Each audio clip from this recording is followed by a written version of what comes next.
ज़्यादातर मतलब कि सभ्याचार दियां ਜਿਹੜੀਆਂ ਕੁੜੀਆਂ ਉਹ 90% मतलब कि नशे च पै चुकी दियां। पेट 'ਚ ही अपना बच्चा ਜਿਹੜਾ ਵੇਚ ਦਿੱਤਾ ਸੀ 5000 ਦੇ ਕਾਰਨ ਸਿਰਫ ਨਸ਼ੇ ਦੀ ਪੂਰਤੀ ਵਾਸਤੇ।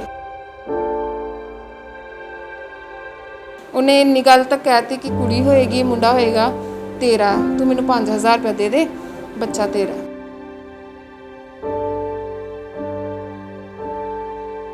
अगर स्टेज पर भी काम करना तो नशा करके ही स्टेज पर चढ़ना पैना। उत्थे सारे जिहड़े कुड़ियां मुंडे सी वो नशा करते सी ते वो अगले बंदे नूं भी फोर्स करते सी कि यह बंदा साडे नाल पक्का हो जाए, साडे नाल काम करे। ते सर वो जदों एक बारी कीता, दो बारी कीता ते तीसरे दिन मतलब कि खुद मतलब कि नशा कहंदा कि मैनूं लो।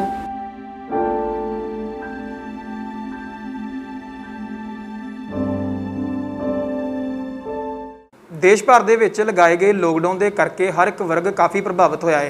अजिहे विच एक वर्ग हैगा सभ्याचार ग्रुप वाले जो अपनी कला का प्रदर्शन करके विआह शादियां दे विच लोकां दा मनोरंजन करते हैं।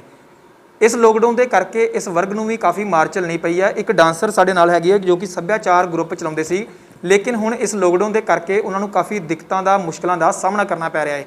फिलहाल वो एक नशा मुक्ति केंद्र दे विच गुजारा करने दे लई ਜਿਹੜੇ ਇੱਥੇ ਐਡਿਕਟ ਆਉਂਦੇ ਨੇ, ਜਿਹੜੇ ਮਰੀਜ਼ ਆਉਂਦੇ ਨੇ, ਉਹਨਾਂ ਨੂੰ ਡਾਂਸ ਸਿਖਾ ਰਹੇ ਨੇ, ਉਹਨਾਂ ਨੂੰ ਯੋਗਾ ਸਿਖਾ ਰਹੇ ਨੇ। ਉਹਨਾਂ ਨਾਲ ਗੱਲਬਾਤ ਕਰ ਲੈਂਦੇ ਹਾਂ। ਮੈਡਮ ਦੱਸ ਦਿਓ ਜੀ, ਤੁਸੀਂ ਵੀ ਸੱਭਿਆਚਾਰ ਗਰੁੱਪ ਚਲਾਉਂਦੇ ਰਹੇ ਹੋ, ਉਸ ਨੂੰ ਲੋਕਡਾਊਨ ਦੇ ਕਰਕੇ ਕਾਫੀ ਜਿਹੜਾ ਤੁਹਾਡਾ ਕਾਰੋਬਾਰ ਜਿਹੜਾ ਪ੍ਰਭਾਵਿਤ ਹੋ ਚੁੱਕਾ, ਤੇ ਇੱਥੇ ਸੈਂਟਰ ਦਾ ਕਿਸ ਤਰ੍ਹਾਂ ਪਤਾ ਲੱਗਾ ਸੀ, ਕਿਸ ਤਰ੍ਹਾਂ ਹੁਣ ਜਿਹੜੀ ਆਪਣੀ ਜ਼ਿੰਦਗੀ ਬਤੀਤ ਕਰ ਰਹੇ ਹੋ? ਇਹ ਜਦੋਂ मतलब कि लॉकडाउन लगा लास्ट ईयर, ਜਦੋਂ लॉकडाउन ਲੱਗਿਆ ਸੀ ਮਾਰਚ 'ਚ, उस वक्त मतलब कि सारे काम ठप हो गए, बंद हो गए। सभ्याचार तो बिल्कुल बंद हो गया, जिस तरह मैरिज पार्टियां भी बंद हो गई तो सभ्याचार का काम भी बिल्कुल बंद हो गया सी। तो काफ़ी ज़्यादा दिक्कत आईयां क्योंकि ज़्यादातर लोग गरीब घरां चों ही बिलोंग करते जिहड़े सभ्याचार च काम करदियां ने, तो काफ़ी ज़्यादा मजबूर हो गया सी घर बैठन नूं। तो एक मतलब कि रोटी का साधन उन्होंने एक काम ही, वो काम बंद होने करके काफ़ी लोग मतलब कि बेरोज़गार हो गए तो घर बैठ गए।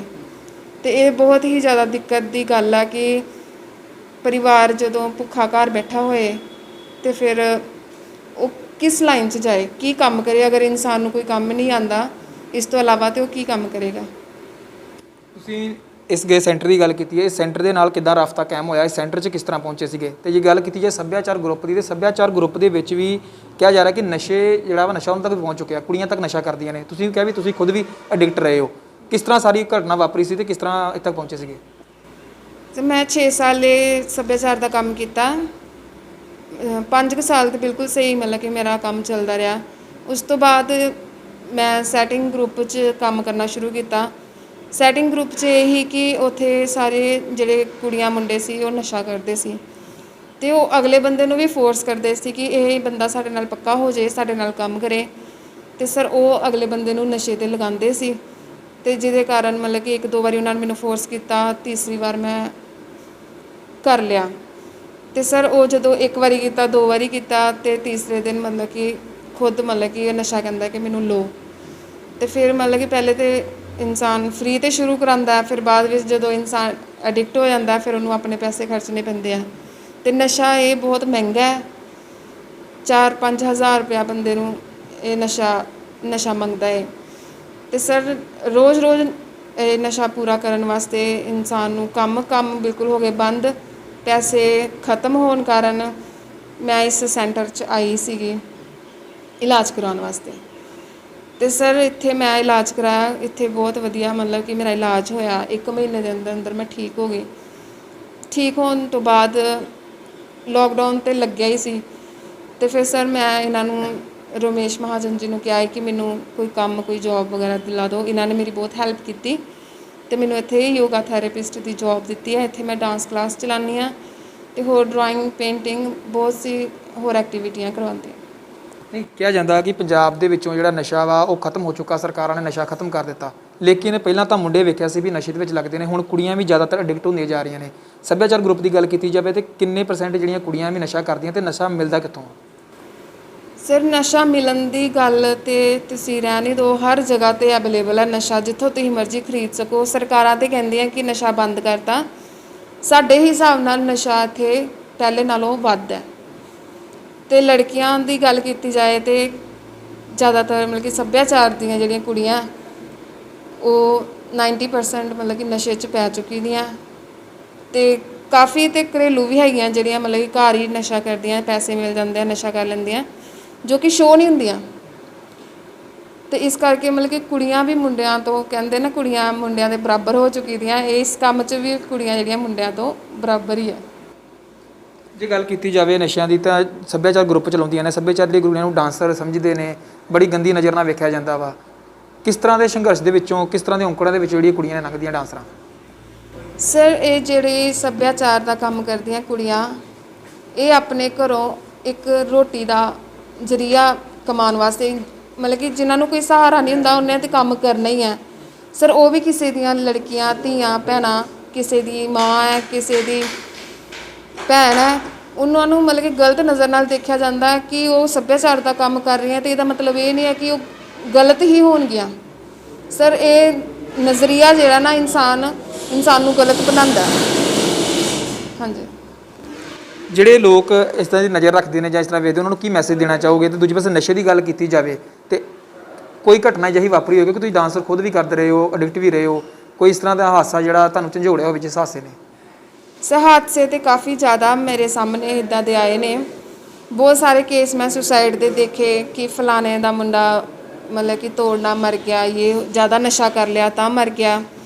ਅਤੇ ਇੱਕ ਸਰ ਸਭ ਤੋਂ ਜਿਹੜੀ ਮੈਨੂੰ ਮੇਰੇ ਦਿਲ ਨੂੰ ਗੱਲ ਲੱਗੀ, ਜਿਹਦੇ ਕਰਕੇ ਮੈਂ ਨਸ਼ਾ ਛੱਡਿਆ, ਜਦੋਂ ਮੈਂ ਉਸ ਕੁੜੀ ਦੀ ਨਿਊਜ਼ ਕਾਫੀ ਵਾਇਰਲ ਹੋਈ ਸੀ ਕਿ ਉਹਨੇ ਆਪਣੇ ਪੇਟ 'ਚ ਹੀ ਆਪਣਾ ਬੱਚਾ ਜਿਹੜਾ ਵੇਚ ਦਿੱਤਾ ਸੀ 5000 ਦੇ ਕਾਰਨ, ਸਿਰਫ ਨਸ਼ੇ ਦੀ ਪੂਰਤੀ ਵਾਸਤੇ ਕਿ ਮੈਨੂੰ ਨਸ਼ਾ ਮਿਲ ਜਾਏ।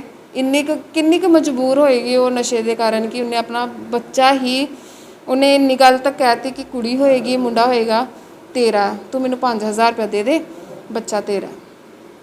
ਉਹ ਕੁੜੀ ਨਸ਼ਾ ਕਰਦੀ ਸੀ? ਕਿੱਥੋਂ ਦੀ ਘਟਨਾ ਸਾਰੀ ਇਹ ਸਰ ਜਲੰਧਰ ਦੀ ਘਟਨਾ, ਤੇ ਉਹ ਨਸ਼ਾ ਕਰਦੀ ਸੀ ਚਿੱਟੇ ਦਾ। ਹਾਂਜੀ। ਉਸਨੇ ਆਪਣਾ ਬੱਚਾ ਵੇਚਿਆ? ਕਿਸ ਨੂੰ, ਕਿਉਂ ਵੇਚਿਆ? ਸਰ ਉਹ ਜਿਸ ਘਰ 'ਚ ਰਹਿ ਰਹੀ ਸੀ ਨਾ, ਉਹਦੀ ਜਿਹੜੀ ਮਕਾਨ ਮਾਲਕ ਸੀ, ਉਹਦੇ ਘਰ ਬੱਚਾ ਨਹੀਂ ਸੀ। ਸਰ ਉਹ ਤਾਂ ਪਹਿਲੇ ਹੀ ਨਜ਼ਰ ਉਹਨਾਂ ਦੀ ਸੀ ਕਿ ਉਹਨਾਂ ਨੂੰ ਪਤਾ ਹੀ ਕਿ ਮੈਂ 5000 ਰੁਪਇਆ ਦੇਵਾਂਗੀ ਅਤੇ ਇਹ ਤਾਂ ਨਸ਼ਾ ਕਰਦੀ ਨੇ, ਮੈਨੂੰ ਵਾਪਸ ਤਾਂ ਕਰਨਾ ਨਹੀਂ। ਅਤੇ ਉਹਨੇ ਉਸ ਦਾ ਬੱਚਾ ਹੀ ਲਿਖਵਾ ਲਿਆ, ਕੋਰੇ ਪੇਪਰ 'ਤੇ ਉਹਦੇ ਕੋਲ ਸਾਈਨ ਕਰਵਾ ਲਿਆ ਕਿ ਮੈਂ ਤੈਨੂੰ 5000 ਰੁਪਇਆ ਦੇ ਦਿੰਦੀ ਹਾਂ, ਤੂੰ ਆਪਣਾ ਬੱਚਾ ਮੈਨੂੰ ਦੇ ਦੇ ਜਦੋਂ ਪੈਦਾ ਹੋਏਗਾ। ਫਿਰ ਬਾਅਦ 'ਚ ਲੜਕੀ ਪੈਦਾ ਹੋਈ ਅਤੇ ਉਹ ਉਹਨਾਂ ਨੇ ਲੈ ਲਈ। ਤੁਸੀਂ ਹੁਣ ਇਸ ਰੈੱਡ ਕਰਾਸ ਨਸ਼ਾ ਛਡਾਊ ਕੇਂਦਰ ਦੇ ਵਿੱਚ ਆ ਕੇ ਲੋਕਾਂ ਨੂੰ ਸਿਖਾ ਰਹੇ ਹੋ, ਜਿਹੜੇ ਐਡਿਕਟ ਹੈਗੇ ਨੇ ਉਹਨਾਂ ਨੂੰ ਟ੍ਰੇਨਿੰਗ ਦੇ ਰਹੇ ਹੋ ਡਾਂਸਿੰਗ ਦੀ। ਇੱਥੇ ਵੀ ਲੜਕੀਆਂ ਆਉਂਦੀਆਂ ਹੋਣਗੀਆਂ, ਕਈ ਲੜਕੀਆਂ ਜਿਹੜੀਆਂ ਸਾਹਮਣੇ ਨਹੀਂ ਆ ਰਹੀਆਂ, ਕੀ ਕਹਿਣਾ ਚਾਹੋਗੇ ਉਹਨਾਂ ਨੂੰ?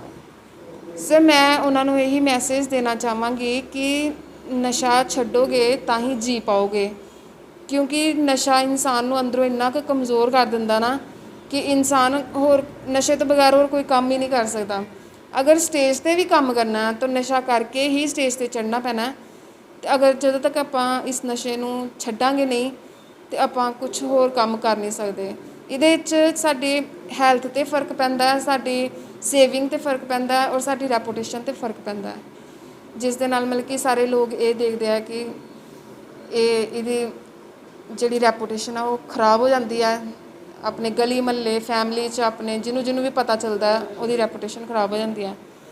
ਅਤੇ ਦੁਬਾਰਾ ਮਤਲਬ ਕਿ ਰੈਪੂਟੇਸ਼ਨ ਬਣਾਉਣ ਵਾਸਤੇ ਕਾਫੀ ਸੰਘਰਸ਼ ਕਰਨਾ ਪੈਣਾ। ਇਸ ਤੋਂ ਪਹਿਲਾਂ ਕਿ ਨਸ਼ਾ ਛੱਡ ਦਿਓ ਅਤੇ ਆਪਣੀ ਵਧੀਆ ਲਾਈਫ ਜੀਓ। ਇੱਕ ਨਾ ਲੋਕਾਂ ਦੇ ਵਿੱਚ ਧਾਰਨਾ ਬਣ ਚੁੱਕੀ ਹੈ ਕਿ ਜਿਹੜਾ ਨਸ਼ੇ ਦਾ ਆਦੀ ਹੋ ਗਿਆ ਉਹ ਨਸ਼ਾ ਛੱਡ ਨਹੀਂ ਸਕਦਾ। ਤੁਸੀਂ ਵੀ ਐਡਿਕਟ ਰਹੇ ਹੋ, ਤੁਸੀਂ ਵੀ ਹੁਣ ਨਸ਼ਾ ਛੱਡਿਆ, ਉਹਨਾਂ ਨੂੰ ਕੀ ਕਹਿਣਾ ਚਾਹੋਗੇ? ਕਿਸ ਤਰ੍ਹਾਂ ਨਸ਼ਾ ਜਿਹੜਾ ਛੱਡਿਆ ਜਾ ਸਕਦਾ? ਨਸ਼ਾ ਛੱਡਣਾ ਕੋਈ ਵੱਡੀ ਜਾਂ ਮੁਸ਼ਕਿਲ ਗੱਲ ਨਹੀਂ ਹੈ, ਬਹੁਤ ਆਸਾਨ ਹੈ। ਸਿਰਫ ਇਨਸਾਨ ਨੂੰ ਆਪਣਾ ਦਿਲ ਬਣਾਉਣਾ ਪੈਂਦਾ ਹੈ ਕਿ ਮੈਂ ਨਸ਼ਾ ਛੱਡਣਾ। ਅਤੇ ਆਰਾਮ ਨਾਲ ਬੱਬੇ ਹਾਲੀ ਰੈੱਡ ਕਰਾਸ ਹੈ, ਫ੍ਰੀ ਹੈ ਬਿਲਕੁਲ, ਇੱਥੇ ਤੁਹਾਡਾ ਕੋਈ ਪੈਸਾ ਵੀ ਨਹੀਂ ਲੱਗਣਾ, ਫ੍ਰੀ ਇੱਥੇ ਆ ਕੇ ਤੁਸੀਂ ਇਲਾਜ ਕਰਾਓ। ਅਤੇ ਕੋਈ ਐਡੀ ਵੱਡਾ ਇਸ਼ੂ ਨਹੀਂ ਹੈ ਕਿ ਨਸ਼ੇ ਵਾਲਾ ਇਨਸਾਨ ਠੀਕ ਨਹੀਂ ਹੋ ਸਕਦਾ। ਮੈਂ ਤੁਹਾਡੇ ਸਾਹਮਣੇ ਬੈਠੀ ਹਾਂ, ਮੈਂ ਵੀ ਇਸੇ ਲਾਈਨ 'ਚੋਂ ਨਿਕਲ ਕੇ ਆਈ ਹਾਂ, ਮੈਂ ਇੱਕਦਮ ਬਿਲਕੁਲ ਠੀਕ ਹਾਂ, ਵਧੀਆ ਘਰ 'ਚ ਮੇਰੀ ਮੈਰਿਜ ਹੋਈ ਹੈ ਅਤੇ ਵਧੀਆ ਸਭ ਕੁਛ ਚੱਲ ਰਿਹਾ। ਤੁਸੀਂ ਵੇਖਿਆ ਕਿ ਜਿੱਥੇ ਲੋਕਡਾਊਨ ਨੇ ਕਈਆਂ ਦੇ ਘਰ ਉਜਾੜੇ ਨੇ, ਕਈਆਂ ਦੀਆਂ ਨੌਕਰੀਆਂ ਤੱਕ ਜਿਹੜੀਆਂ ਨੇ ਖਾ ਲਈਆਂ ਨੇ, ਲੇਕਿਨ ਫਿਰ ਵੀ ਕਿਸੇ ਨਾ ਕਿਤੇ ਲੋਕਡਾਊਨ ਨੇ ਕਈਆਂ ਦੇ ਘਰ ਵਸਾਏ ਵੀ ਹੈਗੇ ਨੇ। ਇਹ ਲੜਕੀ ਦੀ ਦਾਸਤਾਨ ਤੁਸੀਂ ਸੁਣੀ ਹੈ ਕਿ ਜੋ ਖੁਦ ਐਡਿਕਟ ਰਹੀ ਸੀ, ਲੇਕਿਨ ਇਸ ਲੋਕਡਾਊਨ ਤੋਂ ਬਾਅਦ ਨਸ਼ਾ ਨਾ ਮਿਲਣ ਕਰਕੇ ਉਸਨੇ ਨਸ਼ਾ ਛੱਡਿਆ ਵੀ ਅਤੇ ਹੁਣ ਲੋਕਾਂ ਨੂੰ ਜਾਗਰੂਕ ਵੀ ਕਰ ਰਹੀ ਹੈ ਕਿ ਉਹ ਨਸ਼ਾ ਨਾ ਕਰਨ। ਅਤੇ ਇਸ ਨਸ਼ਾ ਮੁਕਤੀ ਕੇਂਦਰ ਦੇ ਵਿੱਚ ਜੋ ਐਡਿਕਟ ਹੋ ਚੁੱਕੇ ਨੇ, ਜੋ ਮਰੀਜ਼ ਨੇ, ਉਹਨਾਂ ਨੂੰ ਡਾਂਸ ਸਿਖਾ ਰਹੀ ਹੈ, ਉਹਨਾਂ ਨੂੰ ਯੋਗਾ ਕਲਾਸ ਵੀ ਸਿਖਾ ਰਹੀ ਹੈ। ਕੈਮਰਾ ਪਰਸਨ ਜਗਜੀਤ ਸਿੰਘ ਦੇ ਨਾਲ ਅਵਤਾਰ ਸਿੰਘ, ਹਮਦਰਦ ਟੀਵੀ, ਗੁਰਦਾਸਪੁਰ।